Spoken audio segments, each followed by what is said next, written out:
Welcome to the Joy of Cooking podcast. Each week, we set the table for a discussion about recipes and stories from the authors of The Joy of Cooking, Kitchen Victories and Misadventures, and what we're cooking and eating right now. We're glad you've joined us at the table today.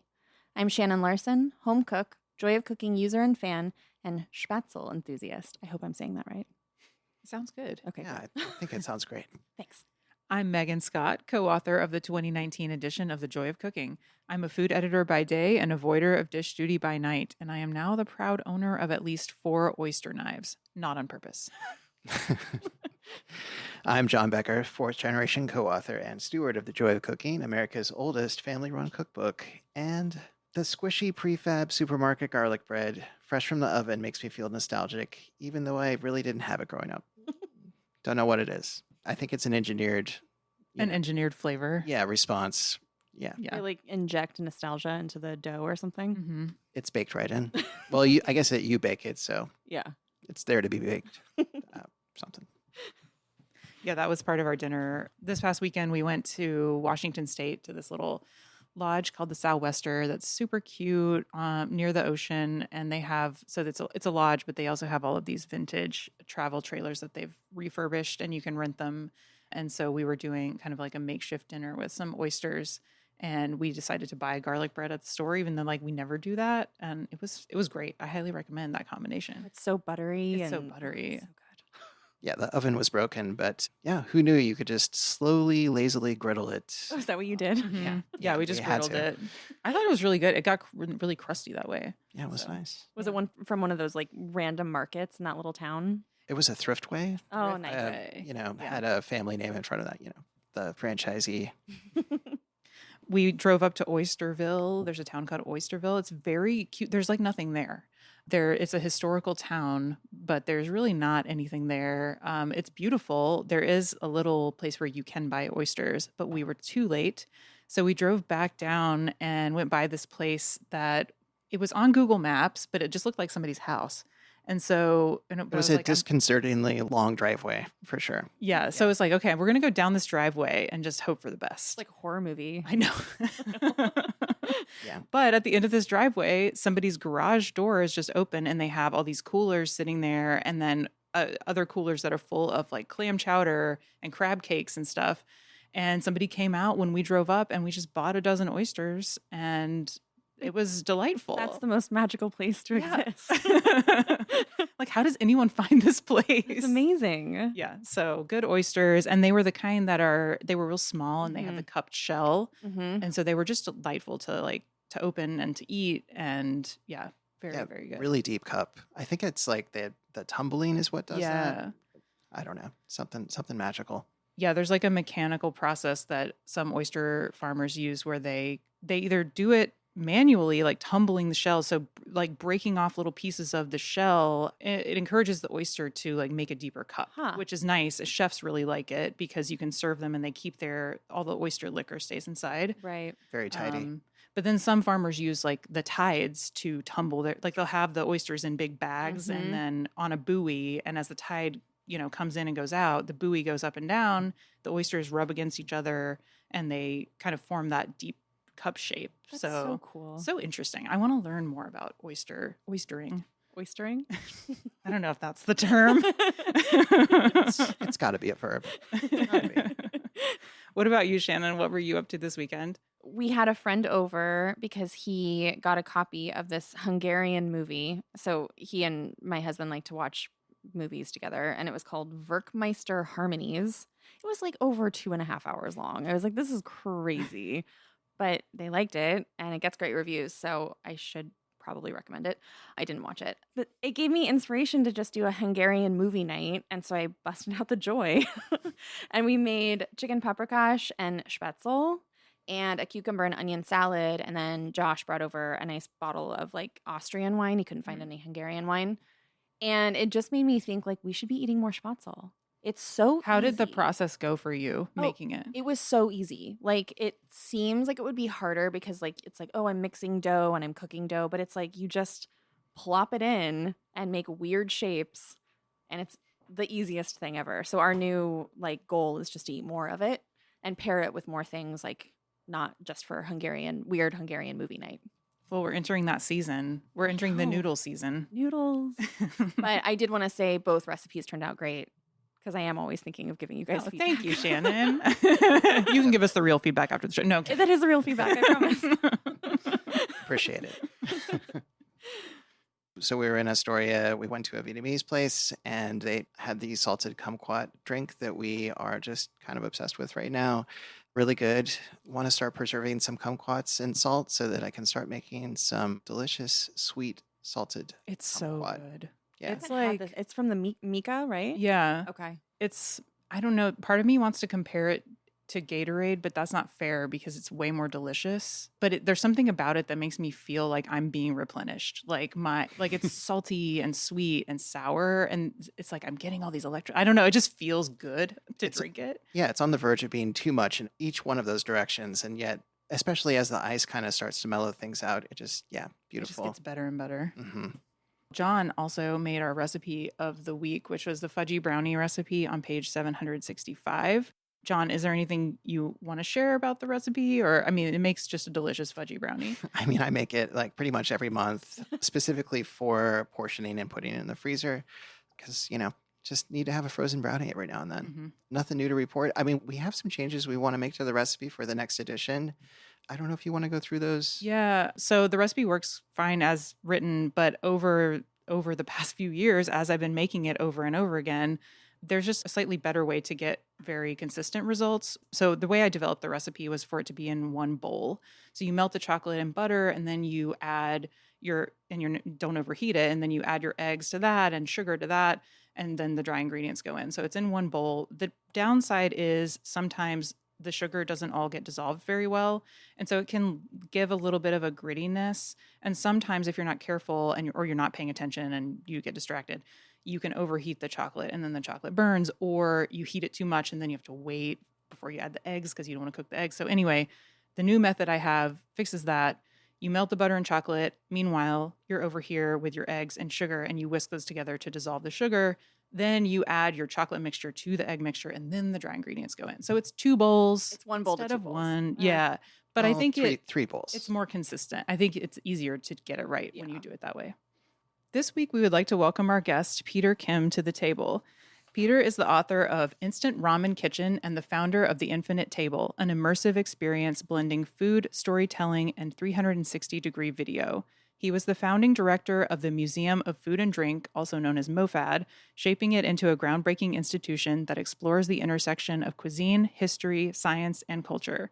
He was the former head of creator partnerships at Pinterest, where he led culinary and lifestyle content initiatives for over 450 million users. He also hosted and created Counter Jam, Food 52's acclaimed food and music podcast. Peter, welcome to the show. Yay. It's, a joy to be here. I'm sure you've heard that a few times, but yes. Really yeah. What have you been cooking and eating this week that you want to talk about? Oh, wow. Gosh, I was listening to you and then I hadn't thought about myself.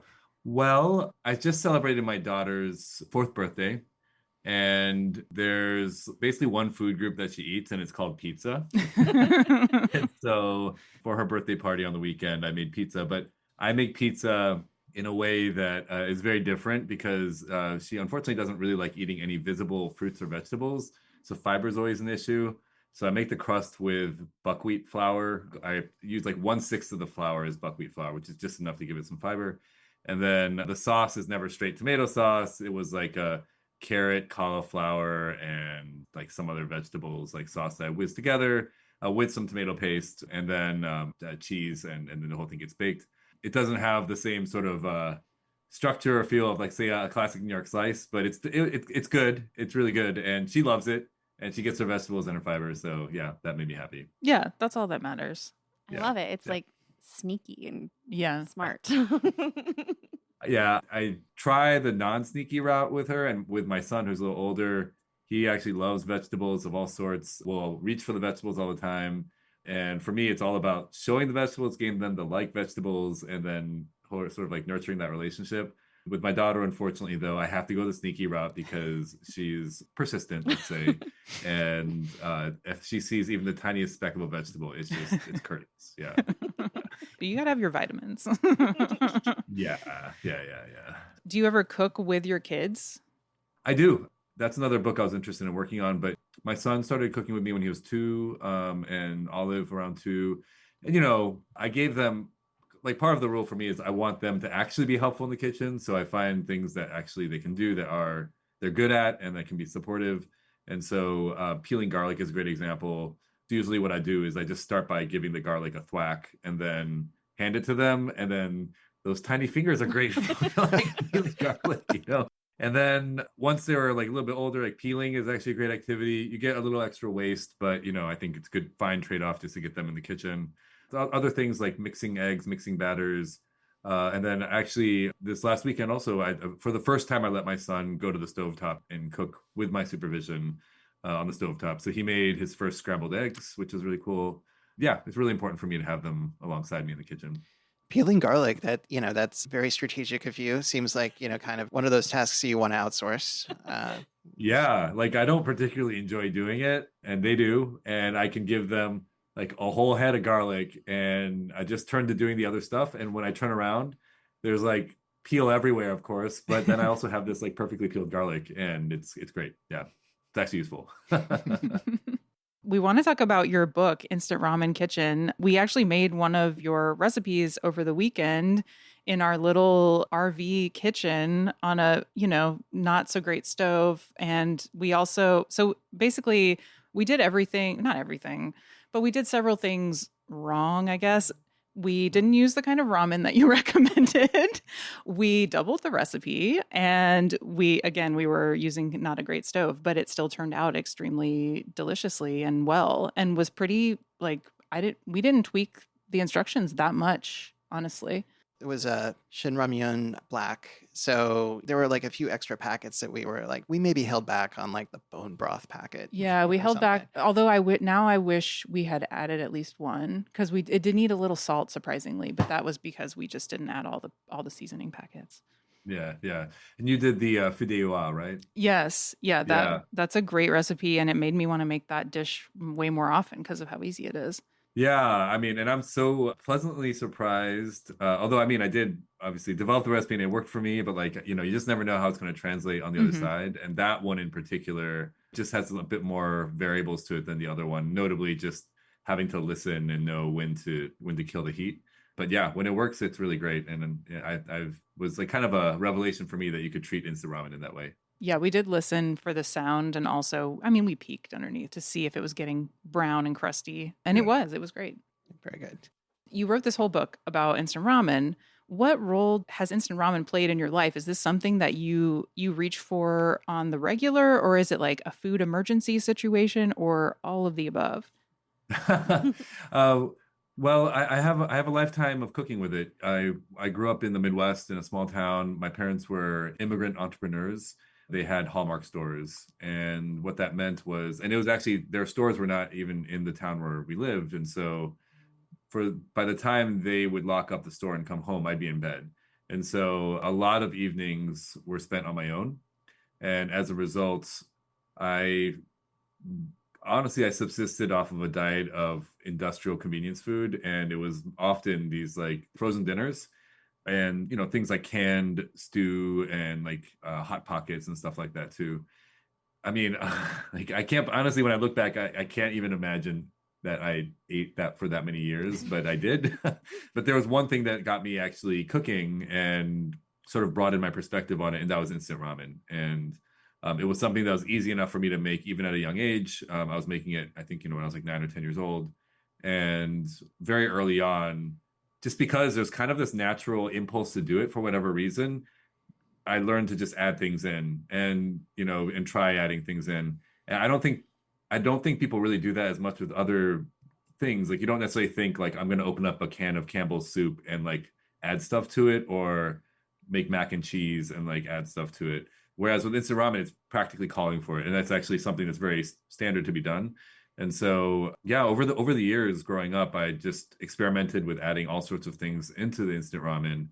And what's lovely about it is that it kind of grew as I grew. I started cooking more seriously by the time I was in high school. And then later in life, I went to culinary school.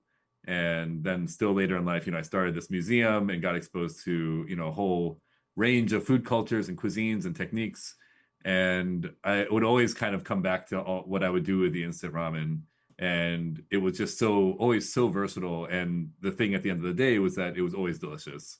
And so it's something that has kind of grown with me. And then, beyond that, it's just a kind of a staple in my family, even to this day when I'm with my family. And it's not even like we're out of ideas, we have nothing else we want to make. We'll just actively be excited about having instant ramen for a meal. We're not eating it every meal, but like we'll be like, hey, let's do like ramen tonight. And they'll be like, yeah. Well, in Korean, we call it ramyun. And so we're like, yeah, let's do some ramyun. And then, yeah, it just kind of like goes on autopilot. We'll get the packets and reach in the fridge and grab some stuff and put it together. And it's always like a great meal and something that just, I don't know, it's just kind of like part of our family culture. And speaking of cooking with kids, I feel like I hadn't really considered that ramen is such a it's like a very accessible thing for a kid to make for themselves. Do your kids ever make ramen for themselves?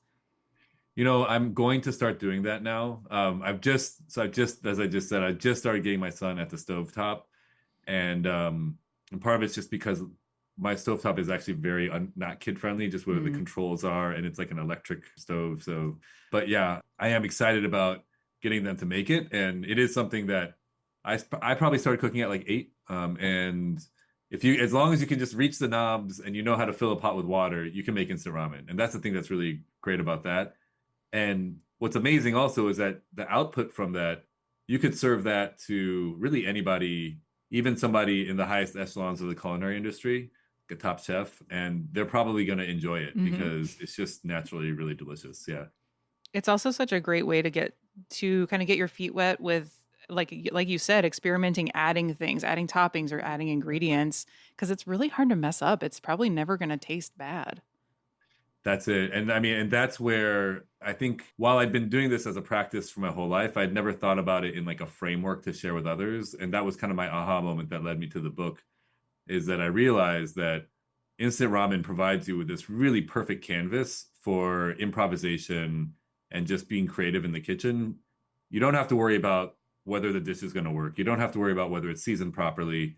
You actually don't even have to worry about like what's going to be the sort of bulk of the meal. Like sometimes you have something you want to make, but then you're like, oh, I have to make rice now or potatoes or something to go along with it.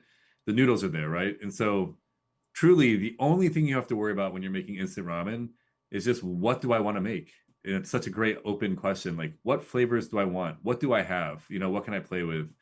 And I think the more you start doing it, the more you realize that no matter what you throw in there, it's going to work. My hope with this book and sort of sharing this methodology and then also sharing these different templates to give people the sense of the possibilities is to really open up the possibilities of, well, being joyful in the kitchen. I think incidentally, I mean, that's a reason why I'm so excited to be on the show, is that I think that impulse is very much there with the joy of cooking, the idea of trying to empower people to just sort of like, yeah, have fun in the kitchen and let their creative spirit shine. Yeah, it really comes through in your book. All of the graphical elements and the charts and, all of it's very, very friendly. Yeah, just really enjoyed. I think it's almost 150 pages of encouragement, I guess, frameworks to be improvisational within. Really good. Really enjoyed reading it. It does make it a somewhat unusual cookbook. And actually in the book, I note that perhaps might not be best to think of it even as a cookbook, but rather more of as a guide. Because yeah, over half the book is not recipes, and it's more about how to think through sort of open-ended cooking and improvising in the kitchen. And so I could see some people, if they're looking for just straight recipes, this is really not like the greatest cookbook for you. I mean, I do have a lot of good recipes in there, but I think for anybody who's curious about cooking and wanting to just sort of learn the sort of methods and just sort of thought processes for creating something that's truly your own dish, then I think this is what I was really aiming at. Yeah, this book, it feels like a mindset. It's a ramen mindset because once you do flip through the front matter before you get to the recipes, I feel like for me, I started to hatch my own ideas of what I wanted to try that isn't even in the book. So that was very fun. Yeah, I hope that's the case. Like it is like I sometimes I say like the book is nominally about instant ramen, but it's actually about improvisation. And it just so happens that instant ramen is the canvas in this case, and it's a very forgiving and friendly and cheap and accessible and fast canvas for that. It's almost like in music, a lot of times musicians, when they're first learning to improvise, they'll learn over the blues, 12 bar blues, because it's a very simple framework for improvisation that's just a lot more approachable than, say, jazz. And so, yeah, I kind of think of it that way. It's this really sort of like entry level framework for you to be able to do that. I also love just being inspired to try because usually when I cook ramen, it's kind of more on the traditional side of things. But like the shakshuka ramen, I was like, wait, that's genius. Or the Yeah. segawa ramen, I was like, I added that to my list to make next week, honestly. So it like makes you think of it totally. For me, it was just like opening my mind up to being like, wait, ramen doesn't have to just be like more of like the traditional style that I'm used to doing. I can use that as a base for so many different kinds of cuisines and flavors, which is exciting. Gets me out of my Yeah. rut. When I was thinking about what sort of examples I wanted to give to inspire people, I intentionally went as global as possible. And my hope is that, of course, the specific recipes will hopefully be useful and create some, delicious meals for people. But the real sort of meta message is any soup, any stew, any noodle dish, certainly. And honestly, most dishes can be made with instant ramen, because really at the end of the day, especially if you have like this a sort of classic pack, then what you have is a bouillon, a little sachet of bouillon and some noodles. Mm-hmm. And so many cuisines and so many dishes can work with that. Yeah, I like the idea of kind of breaking past instant ramen as being a base for, just East Asian sort of soup noodles, but rather getting way past that. Yeah. Could you tell us a little bit about the history of ramen? A lot of people may think of it as this extremely traditional dish, but it's actually a fairly recent invention. Yeah, well, instant ramen in particular Mhm. is a more recent invention. The roots of ramen are a bit disputed because it's unclear when. I think a lot of the theories go that the Chinese brought over the noodles, but with instant ramen, there's a pretty clear understanding of it. It was in the aftermath of World War II, and you had a lot of poverty in Japan, and Japan was also receiving a lot of U.S. aid in the form of wheat. And there was a fellow in Osaka named Momofuku Ando who was an inventor, and he observed that there were lines of people waiting to eat ramen and they were starving. And so he decided he wanted to try to make something that could help feed all of these people, that would be shelf stable and fast, and could also use this sort of readily available wheat that was coming in. And so he set about trying to figure out how to make this sort of like this version of ramen. And his big invention was cooking the ramen noodles and then frying them. And the frying action dried them out, which made them shelf stable, but they also made the noodles have a porous structure, and so that allows them to hydrate extremely quickly, which is why a instant ramen noodle block will cook in a few minutes versus like Italian pasta, which takes longer. And so yeah, the genesis was with Momofuku Ando, and then I mean ever since well, there's just been more and more brands selling it, and now you have people around the world eating instant ramen all the time. Yeah, it's such a cool innovation, just the process by which the noodles are made shelf stable. And then also I feel like the format again lends itself to amazing improvisation and lots of different ways of serving it and different toppings. The toppings are very fun too. Absolutely. Do you have any recipes in this book that you consider sleeper hits? Like maybe on first glance you wouldn't pick it, but it's actually pretty great and everyone should try it. Oh, let me think. I would say, I think maybe the moqueca, if somebody looked at it, they'd be like, oh, I have to have shrimp and I need like fish. But I have to say that is one whenever I did. So I would often have people come in and taste my recipes as I was developing them. And the moqueca was quite routinely one that people would stop and be like, oh my God, this is instant ramen. Like, how is this possible? So moqueca is a seafood stew from Brazil. It's very popular in Bahia in particular. And yeah, it's got this really rich coconutty soup to it. Mm. It just works with instant ramen quite well. And amazingly, shrimp cooks very quickly, and a fish fillet, as long as it's thin, even straight from the freezer, can cook in just a few minutes. And so it all works on the timetable of instant ramen and comes together quite nicely. Yeah, that's actually something we haven't mentioned yet. All of the recipes in the book are around 20 minutes, give or take. Isn't that correct? Yeah, Yeah. maximum. I tested everyone where I'd set the timer from walking in the kitchen, not even like everything's prepped or everything, but walking into the kitchen and then filling the pot with water, going and getting things out of the refrigerator, and then like prepping everything, cooking, and then I would stop the clock as soon as like the bowl was out. And I managed to get under 20 minutes in all of them. There's one exception which is one that's baked, but that one really only takes like a minute or two of prep, and then the rest is just oven time. But yeah, I wanted to really adhere to the spirit of instant ramen. I think I've seen recipes online where people will take an instant ramen and quote unquote elevate it or like chef it up, and then they absolutely forget the whole purpose of instant ramen, which is its instantness. So like, they make this recipe that takes an hour or all these ingredients and multiple pots. And at that point, I'm just like, why are you even cooking with instant ramen in the first place? The whole point of instant ramen is it needs to be quick and easy. And so I set a lot of creative constraints on myself for the recipes. Maximum 20 minutes. A lot of them can be done in 10 minutes or less. Maximum 10 ingredients, and had to be stuff that you could find commonly in the supermarket, and only one pot. So no like two pot action, no using any other appliances actually, like blenders or whatnot. I just wanted to really adhere to the simplicity of it, because to me, that's really one of the great strengths of instant ramen. Mm-hmm. I have to ask, do you have any brand loyalties that you love? I'm always thinking of like, stocking my pantry, easy Yeah. ideas, but we have a market that recently opened up near us that has so many options. And Yeah, sometimes yeah. it's overwhelming, like brand wise, but I know people have their favorites. Do you have any favorites that you love? I do have favorites. So it kind of runs the spectrum. So in my book, again, adhering to these principles of it being as accessible as possible for people, I stuck only to brands that are Mhm. commonly available in supermarkets and that have been around for at least 10 years, I think. I have a field guide to those brands in there. Within these commonly available ones, there's different categories. The sort of classic flavors are the most versatile. And so actually, if I'm trying to do something that's, a little more out of the box, I'm going to use actually those really simple ones. And that's, Top Ramen or Maruchan or Sapporo Ichiban, and usually like chicken or beef or the soy flavor. Sometimes I'll do the shrimp flavor if I'm going in a seafood direction.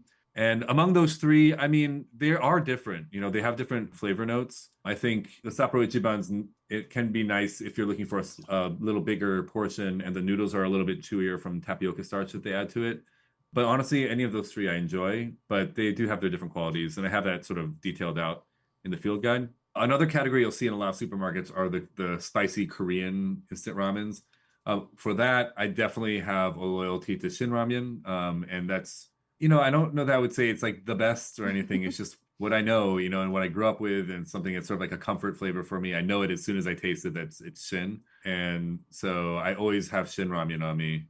And then there's like a whole category of more niche instant ramens. Well, niche in the US because they're made in other countries when they're imported. And for that, you have things like mi goreng, which is really great. And that is a riff off of, I'm blanking if it's either Indonesian or Malaysian dish. But yeah, it's really great. And it has like little peanuts in it. And I think it has like a scallion oil and whatnot, but it's really delicious and pretty easy to find if you have like a specialty store. There is one called laksa that, well, it makes laksa and it's got like coconut milk powder in it and whatnot. And it's absolutely delicious. It's really good. It's from Singapore. And then, I mean, from Japan and Korea, there's just like more brands you could possibly imagine. And I mean, I just got a care package sent to me from Japan with like all these varieties. And I've been to Japan, I've been to Korea. And when you go there and you look at the instant ramen section, it's just your head spins from all the options. So I don't even know where to start with that. It's just fun to pick and try at that Yeah. point for the, yeah. Well, we're going to come back and talk about instant ramen a little bit more because we have a caller question related to instant ramen. But I wanted to talk about your other project that you're working on right now, which is the Infinite Table. Can you tell us a little bit about what is that? Yeah, so I am so excited about this. So it's a venture that I'm starting up right now, and it brings together 360-degree video, storytelling, and food to transport you to cultural destinations around the world. And what happens is you walk into a white box room, you sit down at a communal table, the projectors all come on, and then you're in, say, Oaxaca.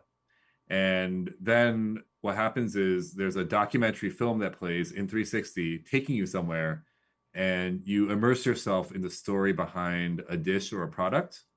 And so, for example, I actually did a Oaxaca experience, and one of the stories was on mole. And so I had this woman, Karina Santiago, who is a Zapotec woman from Oaxaca, of course. And she has this recipe for mole negro that her family has been making for as long as anybody can remember. what's really unique about her recipe is that her great grandma and her grandma and her mom and her have all been very intense about maintaining the recipe to a T. And it is one of the more elaborate mole negro recipes I've certainly come across. It has 29 different ingredients and it takes 2 days to prepare. Each ingredient has to be hand toasted on a comal and then ground in a metate. But anyway, you see this whole process, you get the whole story, you understand her philosophy behind it, what it means to her.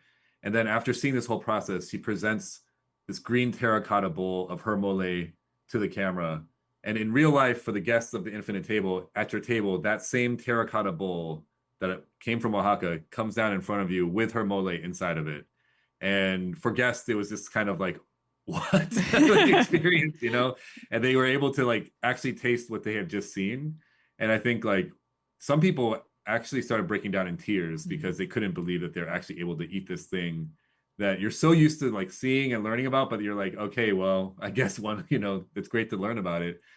But it really fused together into a very special experience, which I think like, you know, for any people like you or me, I mean, that's not so surprising because if you think about what the most meaningful food experiences you have, they're always going to involve some context and story behind it that gives the dish a lot of meaning beyond it just being, you know, a dish.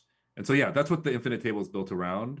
I started with Oaxaca experience. I'm now working on one taking people to Kerala, India, and then one taking people to Madagascar to understand how chocolate is made. And I'm raising capital right now to open up the space next year. And it's going to basically operate like a movie theater. We'll have show times. Wow. And you can go stop in at one time and go to Oaxaca, come in a different time, go to Kerala, a different time, go to Madagascar. And now it's something I'm just really excited about getting together. That sounds incredible. Amazing. Wow. You know, when I first learned about your project, I wasn't sure if it was going to be like a traveling pop-up, but you're going with a full brick and mortar movie theater style thing. That's awesome. Yeah, not just one. I've made the whole thing so they can be replicated. In my sort of like greatest ambition, I want this to be something that can reach a lot of people around the country. And I hope that what it does is really sort of spark, you know, empathy and also connections across the table, but also across borders, and give people all of the sort of benefits of that I think we've all experienced when you travel and being able to see the world from a different perspective. And, you know, the reality is there are a lot of people in the country who don't travel. And I think to be able to give that kind of experience to people would be really satisfying for me. Well, yeah, it makes it so accessible. I mean, Yeah. It's a great reason to be doing it for sure. What made you go with Oaxaca first? This first one I did as a prototype and it was self-financed. And so I had to really think about somewhere that was close where I could not have an extended shoot schedule. And so I thought about, you know, what are the closest places with like really rich food cultures and stories. And to me, Mexico was just like an obvious place to go. And then when I had narrowed it down to Mexico, I thought about, well, where in Mexico? And Mexico City was an option, but to me, there wasn't as much of a sort of coherent, unifying identity there because it is like New York City, you know, this like melting pot. And Oaxaca has a really distinctive identity to it and particularly a very deep connection with indigenous cultures there. And it's just known, of course, for the richness of its food traditions. I mean, Mexico is full of it everywhere you go, but Oaxaca has a kind of its own special twist on it, including this relationship with mezcal. And I knew I wanted to get into mezcal as well. And it came down to Oaxaca and it turned out really great. I feel very grateful for the people I worked with because I really, part of the Infinite Table is also built on this sort of partnership model. And so we'll go find the stories that we want to tell. We'll work with those producers, film them, and then learn how to make their food. They'll show us. And then we do a revenue share back to them. And so a percentage of every ticket goes back to them. And so really, the idea is to all be sort of like on the team together and to build, you know, an actual partnership and relationship. And yeah, now I have these like really dear contacts in Oaxaca, and it was just an incredible experience to put it together. And do your chefs travel with you to learn the dishes, or are you capturing all of that on video for them? No, so I did bring my chef with me to Oaxaca. Very important to taste and to understand the context and to meet the people behind it and to have that person actually showing you. Because there's all these, as you know well, I mean, okay, you can do it, you can write recipes for a cookbook, but to really get it right, you have to see the hands, you have to see the motions, you have to see even the values and the ethos behind it. And so that was very important. And then when we were there, we're tasting things, and like I've learned now to eat and kind of imprint a memory of the flavor in my brain. It's like something I've developed like some kind of skill for. So we would just like taste and like close our eyes and be like just trying to take a mental photograph of the flavor so that we could replicate it back here. Did that take place with the mole? I feel like I might have heard an interview, maybe with Dave Arnold, where you were talking about how you had transported the mole paste for at least the first few events. Is that something that you're going to continue doing, like with the Madagascar experience and other future Infinite Tables? Yeah, so because I do want this to be something that where we can serve a lot of people and possibly in a number of locations, it does require being very particular about the dishes that we select. So we're not doing any fine dining for one. And then we're always going to pick dishes that we feel like we can actually replicate. So stews are often a great option for that. And then a lot of street foods lend themselves well to that. But there's a whole range of things you can do. But there are some things that are just kind of off limits. And I think something like that mole negro is something I wouldn't in 1,000 lifetimes try to replicate. There's no way, there's no how. That's something where you really have to be from that place with that family background to make properly. But I picked the mole because, in fact, she can make it and just give me the paste, and the paste can travel. It's actually shelf stable, and it lasts for months. Yeah, so we actually brought back her mole, and then so that was the thing when we served it to people, we were like, this is Karina's mole.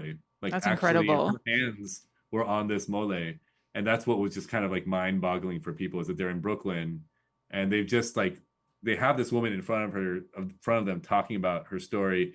The video is putting you inside of her kitchen, so you're there in Oaxaca in her kitchen, which is this beautiful like traditional Zapotec kitchen. I mean, there's no outlets or anything. It's all just stone and brick, and terracotta and clay, and it's very natural and beautiful. And then you're eating this mole, and you know that it's actually hers, and it's something that feels really magical. I want to go. I want to go. We should all plan a field trip. Business trip. Yeah, absolutely. Yeah, well, if all goes well, I should have the brick and mortar open by mid next year. So in 2026. Definitely anybody who's interested in learning more about the Infinite Table, you can go to the website and then and sign up for our mailing list. Yeah. And we'll put all of that in the show notes as well for folks to find really easily. Oh, hello. I just wanted to take a moment to tell you about an easy way to enhance your meals. Whether they are a healthy vegan grain bowl or that late night snack we'll pretend didn't happen the next day, and that easy way is Marshall's Hot Sauce. For 15 years, chef and cookbook author Sarah Marshall has been hand-making and bottling these delicious sauces. She works directly with local farmers and highlights the lovely flavors of fresh seasonal produce. They're gluten-free, there are no additives, dyes, waxes, or binders, and they have mouth-watering combinations like serrano ginger lemongrass, or habanero carrot curry, or even whiskey smoked ghost, which was featured on Hot Ones. So head on over to marshallshotsauce.com, that's Marshall's, HAUTESAUCE.com, and see all the available sauces and spice blends. Oh, that's right. Sarah's created spice packets by dehydrating and freeze-drying actual produce, so you can impart flavor into your food with more vegetables. But that's a story for another day. Find all of these delicious creations at marshallshotsauce.com and enter HOTJOY, that's one word, capital H, AUTE, capital JOY, one word, at checkout for 20% off. That's HOTJOY at checkout for 20% off. And now, back to the show. And that kind of leads into the portion of our show where we answer a caller question. Sarah, can you read us the question, please? I just got a new job and I'm moving soon and trying to eat all of my pantry items. I have a lot of ramen. Do you have any ideas to make it fun? That's a very funny question to get this week. And Suspicious. I think we have a book that we can recommend for your instant ramen. But I was hoping, Peter, that you would kind of take the lead. And I have a couple ideas too, but how can we help this person use up their instant ramen? Yeah, so I think without knowing what this person has in their pantry, of course, other than the instant ramen, what I would say is I'll offer sort of a framework for thinking about it. Well, first of all, I would say reach for anything in the pantry that you have and then build around that. But if you want a framework to start with, to pick from your ingredients, I'd say 5 things. One is pick something that could be browned. One of the things I point out in my cookbook is that before you even add liquid to it, you have a stage where you can actually saute or sear or bloom or infuse in a dry saucepan. And that is going to just develop a lot of great flavors for your dish. And so I would encourage you to think about something you could brown. That could be, if you have in your fridge any ground beef or any bacon, if you have mushrooms, those are all great candidates for onions even. And then I would say, think about something that could add body. And here you've got a lot of pantry items that can do this. Instant ramen on its own has kind of a thin soup. And so I find that adding body really helps a lot. Tomato paste is great. Tahini is good. Coconut milk is great. With the coconut milk, you just sub in like for like half a cup of your water, put in half a cup of the coconut milk. With the tahini, it'd be like maybe a couple tablespoons at the beginning, and you need to incorporate it into the soup. Otherwise, it's going to get clumpy and weird by the end. Tomato paste goes in at the beginning too. Also, if you have gelatin packets, those are great. You just have to hydrate it in cool water beforehand and add it in. It's going to give you the sensation of it being a soup that has had bones simmering in it, and you get that sort of rich mouthfeel. So yeah, something brown, something to add body. Also, the other thing for body could be fat. So anything that's fatty, you can put in there. Butter, lard, oil. Then I would say a vegetable. And I think it could be whatever you have on hand that's in season. Maybe it's cabbage, maybe it's cauliflower. And then a fourth thing is that something acidic at the very end. Obviously, if you have citrus, but I think and vinegar in your pantry, drizzle that in at the end. And then I would say finish off with something fresh. Or, it could be herbs or scallions. Or if you're dealing with your pantry, just something that's going to add a textural contrast. Crushed peanuts or, a seaweed sheet. If you have those like roasted seaweed sheets, you could sprinkle on, toasted sesame seeds. So yeah, I would just say, think about in that sort of framework and you'll end up with a really delicious meal with whatever you use. I love that. And there's also a really cool flow chart that's in your book for what to cook. So if you really have no idea, it's just great because it kind of, you can go by what you have or how you're feeling. And yeah, that was just a really appreciated. I feel like every cookbook should have a flow chart now. Yeah, and I did give a shout out to Samin Nosrat because that was directly copied from her cookbook. And I just thought it was such a great idea. I was like, yeah, I agree with you. Every cookbook should have it. And then you also have a section in your book about upgrading cup ramen in case that's the kind of ramen we're talking about. So there's all these different ideas for upgrading ramen in a cup. And then you can kind of get the gist of how to do that and come up with your own creations there too. Yeah, totally. It is like, for that one, I applied even more restrictions because I was like, no cutting, no prepping, no heating of anything. Because once you've done that, then you've gotten past the purpose of cup ramen. Like, the whole point of cup noodle is add water then eat, right? So it had to be stuff you just drop into the cup as it is. And so I allowed myself sort of like pre-cut frozen veggies. I think those are good, and things like that. But yeah, so there's a limited world of possibilities if you want to really stay true to the spirit of cup ramen, but there's definitely a lot you can do with it still. My ramen idea is something we've talked about on the show before, but it's something I grew up eating. My mom used to make this cabbage slaw that has crunched up ramen noodles. So you crunch up the ramen noodles in the package, you toast them. I think she always added sliced almonds and sesame seeds, and then just mix that with shredded cabbage and maybe a shredded carrot or something.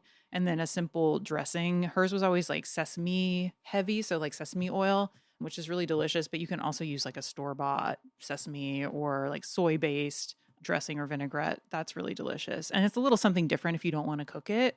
If you just need a crunchy side dish, I highly recommend. I've eaten yours multiple times and it's so good.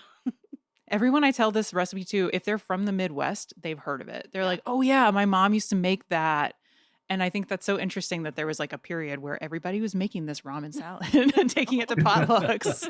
I feel like you mentioned that you had that salad way before you had actually had ramen with actual broth. Wow. Yeah. So my mom was such a cook when I was growing up. Like, she cooked almost every dinner every single day, except for Fridays. Fridays was like pizza. We're either getting pizza or we're getting Chinese takeout or something, some kind of takeout. But she was cooking all the time. And so I never needed to eat instant ramen, and it wasn't around except for when she made that salad. So that's like the way I ate ramen before I ever actually had a bowl of proper ramen, which is really funny. Do you have any ideas? With some brands of ramen, I really do like just crushing them up in the bag and adding the sachet and just kind of eating it like a barbarian, just as a snack. I think that's a perfectly fine thing to But do. with so shout out to what is it, the shrimp tom yum flavor of Mama, the Thai ramen people. Is that your go-to? Yeah, For that. for this particular thing. So it's very niche. Eating It's like not a really good. It's barbarian. not a very good advice. Well, but- I mean, I think if the noodles are fried, they crunch up nicely and already taste like it's not hard like when you try to eat raw spaghetti or something. It has more of like a light crunchiness to it, which is really pleasant. yeah. So if things get really desperate, You can and- just eat it raw. Well, it's just fried noodles. So yeah, it actually is fully delicious and edible right out of the packet. If you do toast it, you get a little extra crunch. Do you have any favorite brands of ramen that you like to eat in that way, raw? Oh, no, I think I first discovered it with just one of the standard ones. And I'd say like since those noodles are a little bit thinner, they're probably like a little easier for snacking Mhm. than the thicker gauge noodles. So I'd probably stick to one of the classic packets. And yeah, actually from one of my book talks, I made the instant ramen snack mix using the noodles, and it was Oh, very popular. Yeah, That's a people good loved it. idea. Now I'm like, oh man, I'm gonna make that. Yeah, I'll and take use that. the seasoning sachet. That's actually Yeah. great seasoning powder to put into the mix. Yeah, you're getting all the salt and umami in there. Yeah. Mm. Okay. I'm excited. I had one kind of related question. Do you ever have extra seasoning packs left? And if so, do you have any ideas for using them? Because I feel like occasionally I'll have a seasoning packet and I could use it on popcorn or something, but any ideas would be appreciated. Oh yeah. I always have them extra ones, and I use it in the same way you would use sazon or the same way you would use bouillon powder. And so if I'm just cooking and I happen to have a seasoning packet like lying around, instead of seasoning with salt, I'll just use that instead.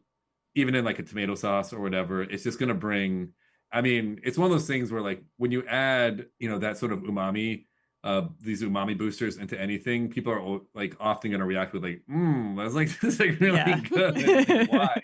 It's just like, well, yeah, I just like, it's because there's a lot of umami. And I think it works great. So I think and it has like actually a lot of applicability. Again, like Mhm. in the same way that sazon is like one of these things in like Latin cooking can be put in almost anything. And actually like Maggie cube in like West Africa is used in almost everything. You can use these seasoning sachets in almost anything, and it's going to really amp up the deliciousness. Yeah. And on that note, I wanted to announce this week's Joy Scouts recipe, which is maybe not in the same spirit that you developed recipes for this book, because it actually does take a long time to make. but I was thinking like, what would be good on ramen? I really want to try Cincinnati chili on top of ramen. So that's going to be our recipe of the week. It's on page 502. And I encourage everyone to serve it over ramen instead of spaghetti. And I think you should definitely put a pile of cheese on there. I would also add the seasoning packets to the chili. I think that will only improve. Oh yeah. That will only improve it. Do you have feelings about Cincinnati chili? A lot of people do. Wait, is that the chili where you can have it like 3 ways, 5 Yep. ways, 7 ways? Mhm. Yeah. No, I grew up with that. I grew up in the Midwest, Oh, and nice. so at the diners you could get that, and I loved it. Yeah, It's definitely great. and it's great for like entertaining because then you give people options. Mhm. Yeah, love it. This is a pro Cincinnati Yes. chili podcast. Yes. so. Consider me on the team too. If you have a topic, ingredient, or joy story to share, call our hotline at 503-395-8858. Leave us a message or send us a text. We would love to hear from you. Next week's topic comes from our caller. Hello, this question's for the joy of cooking. I'm hosting a party and want to pre-batch some cocktails so I can easily pour a balanced drink, perhaps with a fun garnish. Any suggestions? On a side note, I have a memory of my grandma and her sister drinking joy tea when they got together. They called it giggle tea. Love the pod. That's a really funny question. And joy tea, for those who don't know, is just like sweet tea with vodka, or just a tea with vodka in it. Yeah. No, it's been a while. Or is it vodka with tea in it? Yeah, right. Yeah. Exactly. Yes. Yeah, you got it. The priorities are in that order. Yeah. I love calling it giggle tea. That's really good, actually. That's very sweet. All right. What is everybody excited to cook or eat this week? We are going to a concert on Friday, and so our usual thing is we go out to our favorite ramen spot in Portland before we go to shows, which is Woo Ron's here in Portland. Still haven't been. I still oh my have not gosh. been. I know. It's so good. It's so good. And their spicy chicken ramen is incredible. And it's actually really spicy, which I love.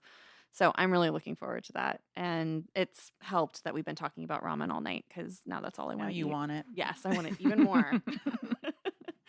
What about you, John? We're making up some cheddar scallion biscuits and mimosa pound cake. And then I'm looking forward to a tomato orange soup. It's like this kind of classic Portland recipe from Elephant's Deli. It's really good. Yeah, that's a really good one. And we serve it with these little, it's like we mix white miso and softened butter and Dijon mustard and spread that on the toasts and then put cheese on and toast it. Excellent. Sounds Excellent amazing. pairing. I am going to be developing a sweet potato sonker recipe this week.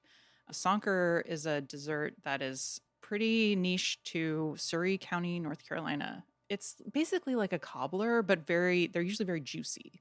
So there's lots of fruit juice. But the sweet potato one, you basically like steam or boil the sweet potatoes and slice them and then put them in a pie dish with like a molassesy syrup and then bake it and serve it with something called milk dip, which is, it's like a thinner or a saucy vanilla pudding essentially. So you pour that over the sonker. That sounds great, but milk dip, I don't know. Yeah, milk. I don't know the naming, but it's very good, and I'm a big sweet potato person. It sounds like so- a good Thanksgiving yeah. treat. So Yeah. So we'll see how that goes. It might take me a while. I've actually never cooked this, so I'm going to have to figure it out, but that'll be fun. What about you, Peter? I think Brussels sprouts are starting to come in this season. And so I really, if they are, and I'm going to be looking at the farmer's market this weekend, then I think that'll be an exciting thing to get into. I just love roasting them at high heat and getting the like crispy chips that kind of like are at the edges. And it so happens that like my son loves Brussels sprouts too. And so it's just, we really enjoy eating it. Yeah. Fun. Nice. And before we wrap, where can listeners follow you? Oh yeah, Instagram, peter.j.kim. Also on TikTok, peter.j.kim. Yeah, those would be probably the best two spots. And then yeah, following the Infinite Table if you want to get updates on that. Thanks for listening to the Joy of Cooking podcast. Before we go, show some love for your favorite podcast by subscribing to the show and leaving us a review. Follow us at joyofcooking.substack.com and on Instagram at thejoyofcooking. Stay tuned for next week where we'll talk about batched cocktails, and don't forget to make this week's recipe Cincinnati chili on page 502. Call in with questions, hopes, history, or where you find joy in the kitchen. Our number is 503-395-8858. That's 503-395-8858. And we could not do this without our fantastic team at the Joy of Creation production house. Thank you to Dave Drusky, our production coordinator, Haley Bowers, our audio engineer, and Sarah Marshall, our producer. If you love the stories we bring you each week, please consider supporting us on Patreon. As an independent media company, your support is absolutely essential. It allows us to continue creating high-quality professional episodes that amplify the voices of women, small business owners, writers, artists, and creatives, and keep their stories free from commercial pressure.